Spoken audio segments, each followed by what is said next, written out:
On attend beaucoup de lui également. Allez, c'est parti pour 45 et dernières minutes de cette opposition. Et on va boucler les 90 minutes de cette opposition avec Ismaël Traoré. C'est lui qui a le ballon avec son dossard, son numéro 17. Ah, pourquoi pas, ce coup de pied arrêté. Ouais. C'est Stéphane et c'est un ballon qui va être envoyé en corner. Ah, c'était cadré, il a failli toute la vigilance et les gants fermes de Sangaré Badra Ali pour détourner ce ballon de Stéphane Sessegnon. Ça avait réussi à contourner le mur, à trouver le cadre ivoirien. Troisième frappe cadrée pour les Béninois. Ça commence bien déjà pour cette deuxième période. Et le corner qui va être shooté, le quatrième pour la sélection béninoise, dégagé par Ismaël. Ah, il revenait d'une position de hors-jeu. Aguemont Yannick.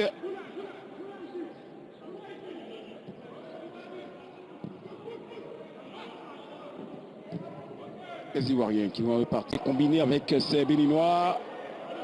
Et la tête, le contrôle, c'était bien joué. La tête est plongeante et le contrôle de Sangaré. On a vu bien sûr cette... Allez-y, Kader, oh là là, quelle attaque. Absolument, c'est Michael Poté, on l'a dit, explosion, on va tout simplement à la récupération du ballon. Et ce centre sur lequel se jette Michael Poté. Ouais. Il reprend de la tête ce ballon, mais pas suffisamment appuyé pour inquiéter Sangaré Badra, toujours vigilant sur sa ligne. Et les Béninois qui sont les...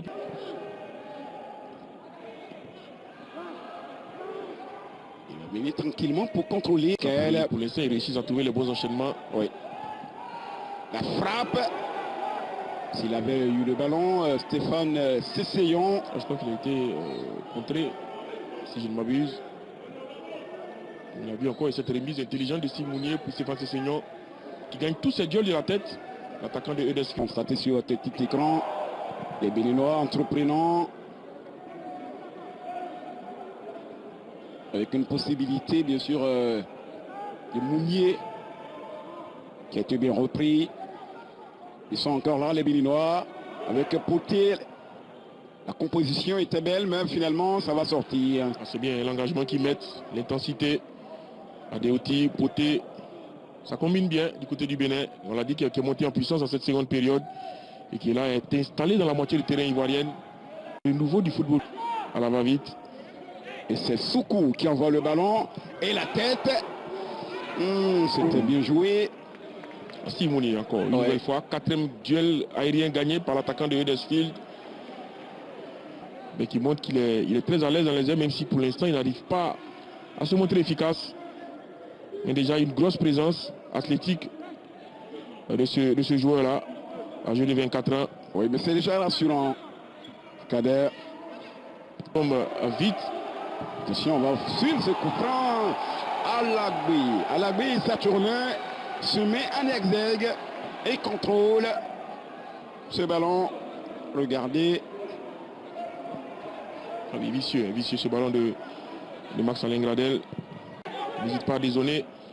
Venir prêter main faute. Oui, un peu en difficulté.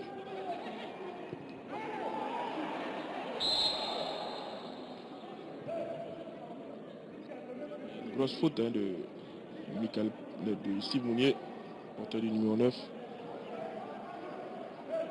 Et c'est encore Mamadou.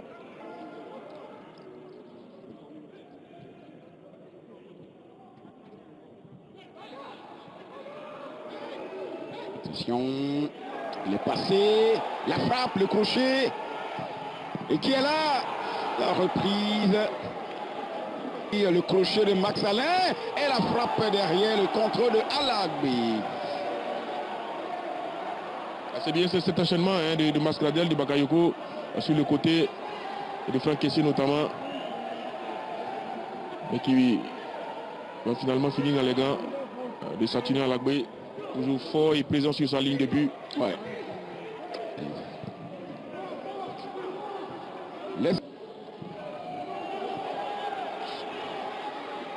Le centre, le caissier qui est là pour la reprise. Et le but, c'est ce qu'il fallait, c'est Roger Assalé qui va donc marquer pour la Côte d'Ivoire à la 80e minute avec ce centre côté droit et la reprise, il était là. dans cette super opération rejoint à Calais, l'ex-sociétaire, bien sûr, du CW Sport de San Pedro. Kader. Absolument, on a dit qui a quitté son couloir pour venir se présenter, n'est-ce pas? On parlait de présence dans cette surface de réparation béninoise du côté des éléphants de Côte d'Ivoire. La première fois ce centre au cordeau c'est bien réalisé. Je crois que c'est Serge Aurier ou Bakayoko. Je ne sais plus. Bakayoko qui envoie ce centre-là. La perfection, on le voit. Attention, c'est bon décalage. Il semble bien que c'est Kessie. Voilà. Voilà, Kader. Sur le centre.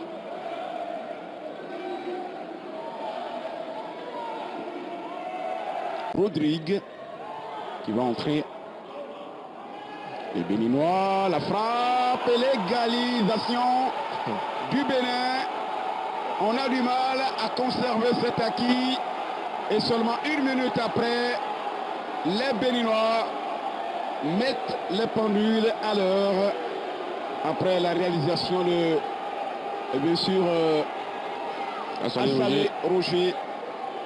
C'est le Bénin, le nouvel entrant. Kossi gagnant de Kossi Rodrigue, à peine entré, premier ballon et égalisation. Absolument, les éléphants avaient reculé sur l'ouverture du score. Tout de suite, ils avaient été mis en danger sur le reculoir. Et Kossi Rodrigue qui venait à peine d'entrer sur sa première frappe et bien réussi à tromper Sangaré Badara. On va revoir l'action.